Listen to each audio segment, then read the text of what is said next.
guys! Magandang tanghali po sa inyo. Guys, samahan niyo po ako magluto ng aming lunch. Ang aming lunch for today ay chicken pa rin, guys. Chicken caldereta. Yan ang always nating request, guys. Pati po kasi natin, guys, yung recipe ng tamang pagluto ng chicken caldereta. Kaya lagi yan ang ating request. Chicken na tayo, guys, ngayon kasi ilang araw na tayong baboy. Baka tuloy na namang ma-high blood, guys. Kaya chicken muna tayo for today. It's Tuesday, guys. December 12. Merry Christmas inyo, guys. Baka naman. Baka naman, guys. Guys, nasangkotsa ko na to. Nalagyan ko na ng bawang sibuyas. Hindi ko na ipakita sa inyo, guys. Pero ito na po ang pinalabasan niya. Pakita ko sa inyo, guys. Yan, guys, ang ating chicken caldereta. Medyo marami pa yung sauce, guys. At syempre, patutuyan niya ng kainday niya.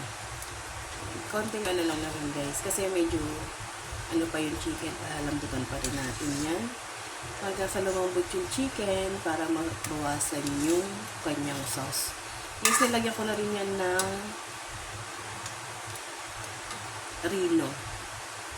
Nilagyan ko na rin yan, guys, para super. Kaya lang, guys, hindi kayo malalagyan ng cheese kasi naubos pala ang cheese ko, guys. Pero okay na rin yan. Masarap na yan sa ating ulam. Yan, guys. Medyo talagang yung anghang niya lumalaban. Diba? Yan naman ang masarap dyan, guys. Ayan, guys. Patutuyan pa rin natin ng konting sauce.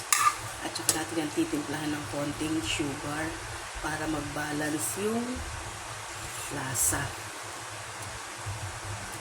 Ayan, guys. Tutuyan na lang muna natin yan.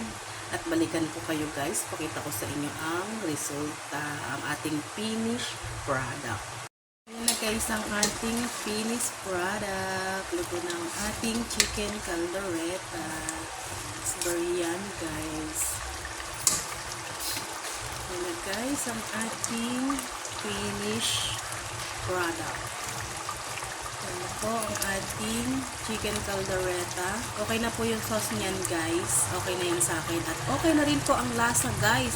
At maanghang siya. Diba? Pampaganang kumain. Yan, guys. Thank you for watching. Please follow and share. Don't skip the ads, guys. Bye!